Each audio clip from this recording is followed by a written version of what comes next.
കേരള സംസ്ഥാന സാക്ഷരതാ മിഷൻ നടത്തുന്ന ഒന്നാം വർഷ ഹയർ സെക്കൻഡറി തുല്യതാ പരീക്ഷയുടെ മോഡൽ ചോദ്യപേപ്പർ 2024 ഇന്നത്തെ ക്ലാസ്സിൽ നമ്മൾ ചർച്ച ചെയ്യുന്നത്.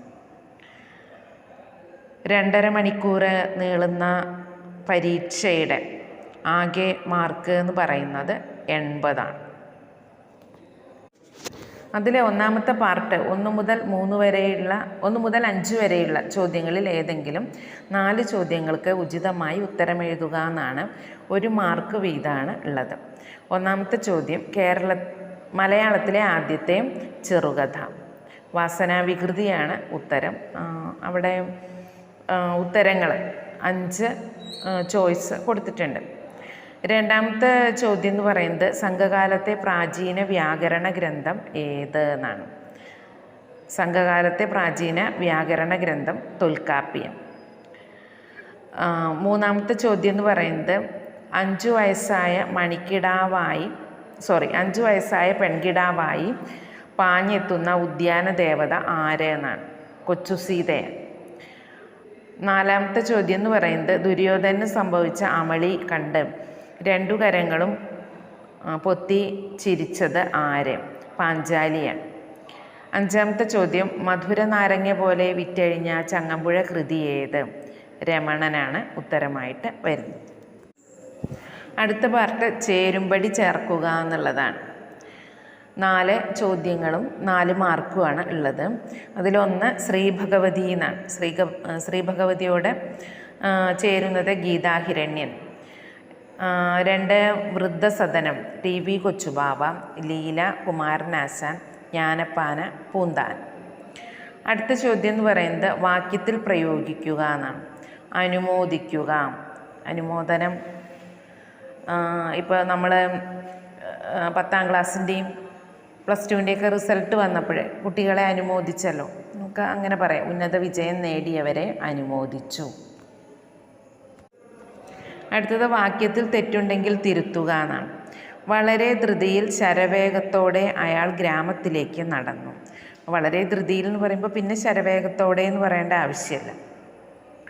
രണ്ടും ആവർത്തനമാണ്. ഇനി അടുത്ത ചോദ്യം, 12 മുതൽ 17 വരെ ചോദ്യങ്ങളിൽ ഏതെങ്കിലും 5 എണ്ണത്തിന് ഒരു വാക്യത്തിൽ ഉത്തരമെഴുതുക എന്നാണ്. അടുത്തത് 12 മുതൽ 17 വരെ ചോദ്യങ്ങളിൽ ഏതെങ്കിലും 5 എണ്ണത്തിന് ഒരു വാക്കിൽ ഉത്തരമെഴുതുക എന്നുള്ളതാണ്. 5 മാർക്കാണുള്ളത്. ഏത് തുറമുഖ നഗരത്തിൽ വെച്ചാണ് ലേഖകൻ പൊരിച്ച മീനിൻ്റെ മന്ത്രവാദിനിയെ കണ്ടെത്തിയത്. ഷെപ്സ്റ്റോണാണ്. അടുത്ത ചോദ്യം, സഭാപ്രവേശം ഏത് വിഭാഗത്തിൽപ്പെടുന്ന തുള്ളൽ കൃതിയാണ്. പറയൻ തുള്ളൽ. കൊഞ്ചലിൻ്റെ രാജകുമാരി എന്ന് വിശേഷിപ്പിക്കുന്നത് ആരെ. കൊഞ്ചലിൻ്റെ രാജകുമാരി എന്ന് വിശേഷിപ്പിച്ചത് മകളെയാണ്. ശ്രീ ഭഗവതി എന്നുള്ള പാഠഭാഗത്തിൽ വരുന്നതാണ്. അടുത്തത്, നീയെ ഭാഗ്യത്തികവേലുവോൾ ആരെക്കുറിച്ചാണ് ഇങ്ങനെ പറഞ്ഞിരിക്കുന്നത്. സീതയെക്കുറിച്ചാണ്. അനസൂയ പറയുക. അടുത്തത്, സത്തുക്കൾ സത്യത്തെ എന്തായാണ് സങ്കല്പിച്ചിരിക്കുന്നത്. ബ്രഹ്മം, അതായത് ഈശ്വരൻ. അടുത്തത്, ബേപ്പൂർ സുൽത്താൻ എന്ന അപരനാമധേയത്തിൽ അറിയപ്പെടുന്ന സാഹിത്യകാരൻ ആര്. വൈക്കം മുഹമ്മദ് ബഷീർ. അടുത്തത് 18 മുതൽ 25 വരെയുള്ള ചോദ്യങ്ങളിൽ ഏതെങ്കിലും 5 എണ്ണത്തിന് 4ഓ 5ഓ വാക്യത്തിൽ ഉത്തരമെഴുതുക എന്നുള്ളതാണ്. അതിലെ 18ാമത്തെ ചോദ്യം എന്ന് പറയുന്നത് 2ൻ്റെയും ഇടയിലെ അനർഘ നിമിഷമാണ് ഞാൻ. ഇവിടെ 2ൻ്റെയും എന്നതുകൊണ്ട് ബഷീർ അർത്ഥമാക്കുന്നത് എന്താണ്. കുറിപ്പ് തയ്യാറാക്കുക. അനർഘ നിമിഷം എന്നുള്ള വൈക്കം മുഹമ്മദ് ബഷീറിൻ്റെ ചെറുകഥയെ ആസ്പദമാക്കിയിട്ടുള്ള ചോദ്യമാണ്. ജീവിതത്തിൻ്റെയും മരണത്തിൻ്റെയും ഇടയിൽ ഒരു നിമിഷം കിട്ടിയിരിക്കുകയാണ് ലേഖകന്, കഥാകൃത്തിന്. അപ്പോൾ ആ സമയത്ത് അദ്ദേഹം ചിന്തിക്കുന്ന കാര്യങ്ങളാണ് ആ കഥയിൽ പറഞ്ഞിട്ടുള്ളത്. അടുത്തത്, മനുഷ്യൻ അഗ്നിഹോത്രം പോലുള്ള യാഗങ്ങൾ ചെയ്യുന്നത് എന്തിന്. ലഘു കുറിപ്പ് എഴുതുക എന്നാണ്. ജ്ഞാനപ്പാനയിലെ വരികളെ ആസ്പദമാക്കിയിട്ടുള്ള ചോദ്യമാണ്.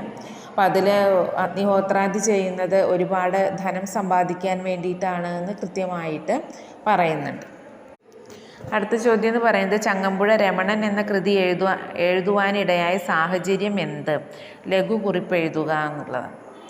ഇപ്പോൾ ഇടപ്പള്ളിയുടെ മരണവുമായി ബന്ധപ്പെട്ട് അദ്ദേഹത്തിന് ഉണ്ടായിട്ടുള്ള വിഷമം, അതേപോലെ തന്നെ സങ്കടം, അതേപോലെ തന്നെ ഇടപ്പള്ളിയിലെ ചില പ്രമാണിമാരുടെ കുടുംബങ്ങൾ, അതായത് ആഢ്യ ജീവിതം നയിക്കുന്ന ആളുകളുടെ കുടുംബങ്ങളിൽ നിന്ന് തങ്ങൾക്ക് നേരിടേണ്ടി വന്നിട്ടുള്ള അപമാനം, അപ്പം അതിനെതിരെയുള്ള ഒരു പ്രതികരണം, ഇത് രണ്ടുമായിരുന്നു രമണൻ എന്ന കൃതി രചിക്കാനായിട്ട് അദ്ദേഹത്തെ പ്രേരിപ്പിച്ചത്.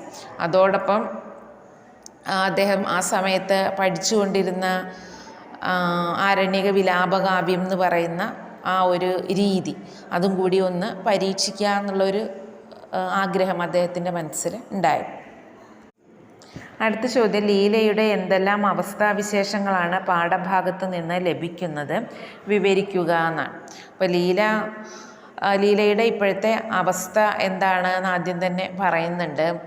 അവൾ എവിടെയാണ് ജീവിക്കുന്നതെന്ന് പറയുന്നുണ്ട്. അപ്പോൾ അതിനുശേഷം ലീല ആരായിരുന്നു, എങ്ങനെയാണ് അവൾ ഈ അവസ്ഥയിലേക്ക് എത്തിയത്, അപ്പോൾ ആരായിരുന്നു എന്ന് ആദ്യം പറയുകയാണ്. അപ്പോൾ അതിനുശേഷം അവളുടെ ഇപ്പോഴത്തെ അവസ്ഥ എന്താണെന്ന് പറയുന്നുണ്ട്. അപ്പോൾ കാവ്യത്തിൻ്റെ തുടക്കം എന്ന് പറയുന്നത് ഇപ്പോഴത്തെ അവസ്ഥയാണ് പറയുന്നത്. അതിനുശേഷമാണ് ലീല ആരായിരുന്നു നമ്മളോട് സൂചിപ്പിക്കുന്നത്. അടുത്ത ചോദ്യം എന്ന് പറയുന്നത് കുറിപ്പ് എഴുതുക, നിർമ്മൽ ഭവൻ വൃദ്ധസദനം. അപ്പം അതിൽ ഇറച്ചിക്കോഴികൾ വിൽപ്പനയ്ക്ക് എന്നുള്ള പാഠഭാഗവുമായി ബന്ധപ്പെട്ടിട്ടുള്ള ചോദ്യമാണ്. ആ വൃദ്ധസദനത്തിൻ്റെ ഒരു പരസ്യം കൃത്യമായിട്ട് ആ പാഠഭാഗത്തിൽ പറയുന്നുണ്ട്. ആ ഭാഗത്തെയാണ് അവിടെ ഉദ്ദേശിക്കുന്നത്. അപ്പോൾ മലനിരകളിലേക്ക് തുറക്കുന്നതും എല്ലാ അസുഖങ്ങൾക്കും ചികിത്സ നൽകുന്നതും ഏത് പരിചരണം തരുന്നതുമായിട്ടുള്ള ആ ഒരു സ്ഥലമാണ്. അപ്പോൾ അവിടെ നിങ്ങൾക്ക് എന്തുകൊണ്ടും താല്പര്യം തോന്നിപ്പിക്കുന്ന ഒരു സ്ഥലമാണ് വൃദ്ധസദനം എന്ന് പറഞ്ഞിട്ടുള്ള ഒരു പരസ്യം അവിടെ വായിക്കുന്നുണ്ട്. ആ പരസ്യമാണ് അതിൻ്റെ ഉത്തരമായിട്ട് വരുന്നത്. അടുത്തത്, ഇക്കണ്ട കുറിപ്പിന് സംഭവിച്ച സങ്കടകരമായ വിഡ്ഢിത്തം എന്ത്? കുറിപ്പ് എഴുതുക എന്നാണ്. വാസനാവികൃതി എന്നുള്ള വേങ്ങയിൽ കുഞ്ഞിരാമൻ നായനാരുടെ കഥയുമായി ബന്ധപ്പെട്ടിട്ടുള്ള ചോദ്യമാണ്. ഇക്കണ്ട കുറിപ്പ് താന് കളവ് ചെയ്ത മോതിരം കയ്യിലിട്ടിട്ട് വേറൊരാളെ പോക്കറ്റ് അടിച്ചു, ആ മോതിരം കളഞ്ഞുപോയി. പിന്നെ ആ മോതിരം കാണാനില്ല എന്ന് പറഞ്ഞിട്ട് പരാതി കൊടുത്തു. പിന്നെ മോതിരം അന്വേഷിച്ച് വന്ന പോലീസുകാരൻ അപ്പോഴാണ് ഈ മോതിരം കളവ് മുതലാണല്ലോ എന്ന് വിചാരിച്ച് ഇക്കണ്ട കുറിപ്പിനെ അറസ്റ്റ് ചെയ്യുന്നത്. അടുത്ത ചോദ്യം, മുറ്റത്തെ ശാങ്കിതൻ പച്ചിലയാക്കുന്നു കൊട്ടാരക്കെട്ടിലെ കാംക്ഷിതങ്ങൾ. ഇവിടെ കവി ഉദ്ദേശിക്കുന്നത് എന്ത്? വിശദീകരിക്കുക എന്നാണ്. കിളിക്കൊഞ്ചൽ എന്നുള്ള ഡോക്ടർ ലീലാവതിയുടെ പാഠഭാഗവുമായി ബന്ധപ്പെടുത്തിയിട്ടുള്ള ചോദ്യമാണ്. അവിടെ എന്താണോ രാജകുമാരി ആവശ്യപ്പെടുന്നത് അതെന്തും നേടിക്കൊടുക്കാൻ തയ്യാറായി നിൽക്കുന്ന ആളുകളാണ് അവിടെ ഉള്ളത്. അവർ അതിൻ്റെ നീതി ധർമ്മം ഇതിനെക്കുറിച്ചൊന്നും ചിന്തിക്കുന്നില്ല എന്നാണ് സൂചിപ്പിക്കുന്നത്. അടുത്ത ചോദ്യം എന്ന് പറയുന്നത് മധുരൈ സംഘം എന്നാൽ എന്ത്? കുറിപ്പ് എഴുതുക എന്നാണ്. മലയാളത്തിൻ്റെ വേര് എന്നുള്ള മുണ്ടശ്ശേരിയുടെ ലേഖനവുമായി ബന്ധപ്പെടുത്തിയിട്ടുള്ള ചോദ്യമാണ്. അതിൽ മധുരൈ സംഘം എന്ന് പറഞ്ഞിട്ട് അതിൽ കൃത്യമായിട്ട് പറയുന്നുണ്ട്. ചെന്തമിഴിൽ എഴുതിയിട്ടുള്ള കൃതികൾ വായിച്ചു പാസ്സാക്കുന്ന പണ്ഡിത സദസ്സാണ്, മധുര ആസ്ഥാനമായി പ്രവർത്തിച്ചിരുന്ന പണ്ഡിത സദസ്സാണ് മധുരൈ സംഘം. ഇനി അടുത്തത് 26 മുതൽ 31 വരെ ചോദ്യങ്ങളിൽ ഏതെങ്കിലും 4 എണ്ണത്തിന് അര പേജിൽ കവിയാതെ ഉത്തരം എഴുതുക എന്ന്. 5 മാർക്കാണ് ഒരു ചോദ്യത്തിനുള്ളത്.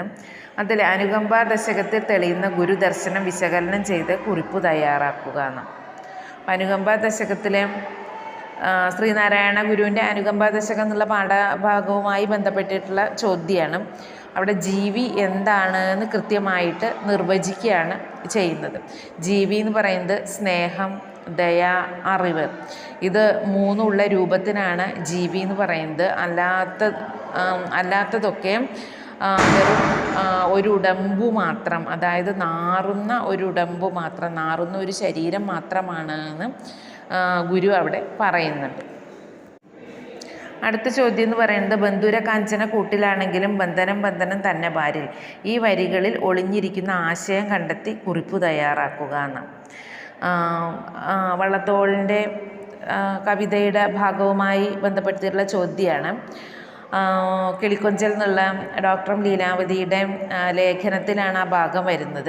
അപ്പോൾ അവിടെ ബന്ധുരകാഞ്ചനക്കൂട്ടിലാണെങ്കിലും സ്വർണ്ണക്കൂട്ടിലാണെങ്കിലും ബന്ധനം എന്ന് പറയുന്നത് ഒരു ബന്ധനം തന്നെയാണ്, അല്ലെങ്കിൽ ആ കൂട്ടിലടച്ച് എന്ന് പറയുന്ന അവസ്ഥ അത് ബന്ധനം തന്നെയാണ് എന്ന് കവി പറയണം. അന്ന് ഇവിടെ ഉണ്ടായിരുന്ന ബ്രിട്ടീഷ് ആധിപത്യത്തിൻ്റെ കീഴിൽ നമ്മൾക്ക് ഒരുപാട് നല്ല കാര്യങ്ങൾ ഉണ്ടായിട്ടുണ്ടെങ്കിലും ഗുണങ്ങൾ ഉണ്ടായിട്ടുണ്ടെങ്കിലും അതിൻ്റെ അപ്പുറത്ത് സ്വാതന്ത്ര്യമില്ലായ്മ എന്ന് പറയുന്നത് ഒരു ബന്ധനം തന്നെയാണ് എന്ന് കവിതയിൽ കൂടെ കവി വെളിപ്പെടുത്തുകയാണ്. അപ്പോൾ അവിടെ ദേശീയതയിൽ അടിയുറച്ച് വിശ്വസിക്കുന്ന ഒരു കവിയെ നമുക്ക് കാണാനായിട്ട് പറ്റും. അടുത്തത് ശ്രീ ഭഗവതി എന്ന കഥയിലെ ഭാര്യയും ഭർത്താവും തമ്മിലുള്ള താളപ്പിഴകൾക്ക് യഥാർത്ഥ കാരണങ്ങൾ എന്താവാം? വിശദീകരണക്കുറിപ്പ് തയ്യാറാക്കുക. ഇപ്പോൾ ശ്രീ ഭഗവതി എന്നുള്ള കഥയുമായി ബന്ധപ്പെട്ട ചോദ്യമാണ്. ഒരു വീട്ടിൻ്റെ അന്തരീക്ഷമാണ് അവിടെ കാണിക്കുന്നത്. അപ്പോൾ അവിടെ കുടുംബത്തിനോട് ഉത്തരവാദിത്വ ബോധമില്ലാത്ത ഭർത്താവ്, കുടുംബത്തിലെ എല്ലാ കാര്യങ്ങളും ഒറ്റയ്ക്ക് ചെയ്തു തീർക്കേണ്ട ഭാര്യ. അപ്പോൾ അവിടെ ഭർത്താവിന് ഉത്തരവാദിത്വ ബോധം ഇല്ല, ഭർത്താവിന് പൊതുകാര്യങ്ങൾ മാത്രമാണ് ശ്രദ്ധ എന്ന് വിചാരിക്കുന്ന ഭാര്യ. ഭർത്താവാണെങ്കിലോ തൻ്റെ ലോകം എന്ന് പറയുന്നത് പൊതുകാര്യങ്ങളിൽ അധിഷ്ഠിതമാണ് എന്ന് ചിന്തിക്കുന്ന ഒരാളുമാണ്. അപ്പോൾ ഇങ്ങനെ ഇവർ തമ്മിലുള്ള താളപ്പിഴകൾ, അപ്പോൾ അതുമായിട്ട് ഒത്തുപോകാൻ കഴിയാതെ ഭാര്യ തൻ്റെ സങ്കടങ്ങൾ അവതരിപ്പിക്കുകയാണ് ആ കഥയിൽ കൂടെ കാണുന്നത്. അടുത്ത ചോദ്യം, ഓമലാൾ കഥിക്കവേ ആ കഥയിൽ ജീവിച്ച ആള പ്രേമവിസ്മയാഹ്ലാദവശയാ അനസൂയ. ഈ വരികൾ പ്രതിഫലിപ്പിക്കുന്ന അനസൂയയുടെ മാനസിക തലം എന്തെന്ന് വിശകലനം ചെയ്ത് കുറിപ്പ് തയ്യാറാക്കുക എന്നാണ്. അവിടെ ഒരമ്മ സ്വന്തം മകള് പറയുന്നത് കേൾക്കുന്ന പോലത്തെ ഒരവസ്ഥയാണ്. അവിടെ ഭൂമി അമ്മയാണ്. അനസൂയ 10,000 കൊല്ലം തപസ് ചെയ്തതുകൊണ്ട് അനസൂയ തന്നെയാണ് ഈ ഭൂമി എന്നുള്ള ആശയം അവിടെ വെളിപ്പെടുത്തുകയാണ്. പിന്നെ എത്രയൊക്കെ കൊല്ലം തപസ് ചെയ്താലും ഒരു സ്ത്രീയുടെ ഉള്ളിൽ ഉറങ്ങിക്കിടക്കുന്ന മാതാവ് എന്നുള്ള അവസ്ഥയെ അവിടെ എടുത്തു കാണിക്കുകയാണ് ചെയ്യുന്നത്. അടുത്ത ചോദ്യം, രമണൻ പ്രചരിക്കണമെന്ന ആഗ്രഹത്തിന് പുറകിൽ ഒരു പകതീർക്കലിൻ്റെ ആവേശം കൂടി ഉണ്ടായിരുന്നു എന്ന് പറയുന്നത് എന്തുകൊണ്ട്? വിവരിക്കുക.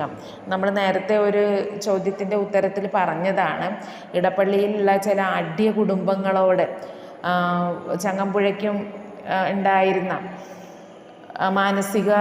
മാനസികമായിട്ടുള്ള പക അല്ലെങ്കിൽ വെറുപ്പ് അതും കൂടിയായിരുന്നു. കാരണം ആഢ്യത്വം കുറഞ്ഞവരാണ് തങ്ങൾ എന്നുള്ള ആ ബോധം, അധമബോധം അത് മനസ്സിലങ്ങനെ കിടക്കുന്നത് കൊണ്ട് മറ്റുള്ളവർ തങ്ങളെ ഒറ്റപ്പെടുത്തുന്നുണ്ട് എന്നുള്ള തോന്നൽ.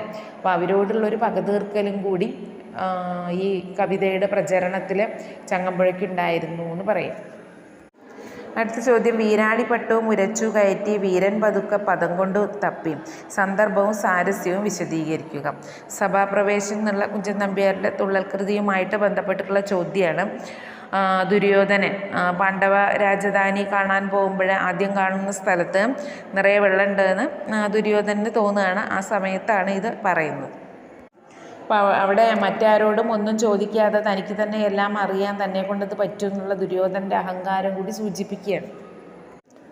ഇനി 32 മുതൽ 36 വരെ ചോദ്യങ്ങളിൽ ഏതെങ്കിലും 3 എണ്ണത്തിന് ഒന്നരപ്പുറത്തിൽ കവിയാതെ ഉത്തരം എഴുതുക എന്നാണ് പറഞ്ഞിട്ടുള്ളത്. 1-ന് 8 മാർക്ക് വീതമാണ് തന്നിട്ടുള്ളത്. അപ്പോൾ അതിലത്തെ ആദ്യത്തെ ചോദ്യം എന്ന് പറയുന്നത് ഉജ്ജ്വല മുഹൂർത്തം എന്ന കവിതയ്ക്ക് ആസ്വാദനം തയ്യാറാക്കുക എന്നാണ്. ആസ്വാദനക്കുറിപ്പ് എന്താണെന്ന് നമ്മൾ പഠിച്ചിട്ടുണ്ട്. ആദ്യം ഉജ്ജ്വല മുഹൂർത്തം എന്നുള്ള കവിതയ്ക്ക് എന്ന് പറഞ്ഞതുകൊണ്ട് തന്നെ ആ കവിത എഴുതിയിട്ടുള്ള എഴുത്തുകാരനെ കുറിച്ച്, അതായത് വൈലോപ്പിള്ളിയെക്കുറിച്ച് പറയണം. അതിനുശേഷം കവിതയിലെ ആശയം പറയണം. അതിനുശേഷം ഇതിനെയൊക്കെ കൂടി ഒന്ന് ക്രോഡീകരിച്ച് പറയണം. അപ്പോൾ അവിടെ പാരഗ്രാഫായിട്ടാണ് എഴുതേണ്ടത്. ഇനി അതിലത്തെ അടുത്ത ചോദ്യം എന്ന് പറയുന്നത് സമൂഹ ജീവിതത്തിൻ്റെ ജീർണതയാണ് ജ്ഞാനപ്പാനയിൽ കവി അവതരിപ്പിച്ചിരിക്കുന്നത്. വിശകലനം ചെയ്ത് ഉപന്യാസം തയ്യാറാക്കുക. അത് ജ്ഞാനപ്പാന എന്നുള്ള പൂന്താനത്തിൻ്റെ പാഠഭാഗം,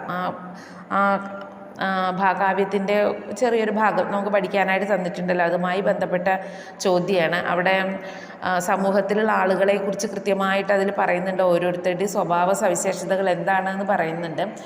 അതാണ് ഉത്തരമായിട്ട് എഴുതേണ്ടത്. അടുത്ത ചോദ്യം എന്ന് പറയുന്നത് ശ്രീ ഭഗവതിയിലെ ഭർത്താവ് എന്ന കഥാപാത്രത്തിൻ്റെ സവിശേഷതകൾ വിശകലനം ചെയ്ത് നിരൂപണം തയ്യാറാക്കുക എന്നാണ്. നിരൂപണക്കുറിപ്പ് നമ്മൾ പഠിച്ചിട്ടുണ്ട്. അയാളുടെ സ്വഭാവ സവിശേഷതകളുടെ ശരിയും തെറ്റുകളും നമ്മൾ എഴുതണം. ശ്രീ ഭഗവതി എന്ന കഥയുമായി ബന്ധപ്പെടുത്തിയിട്ടുള്ള ചോദ്യം.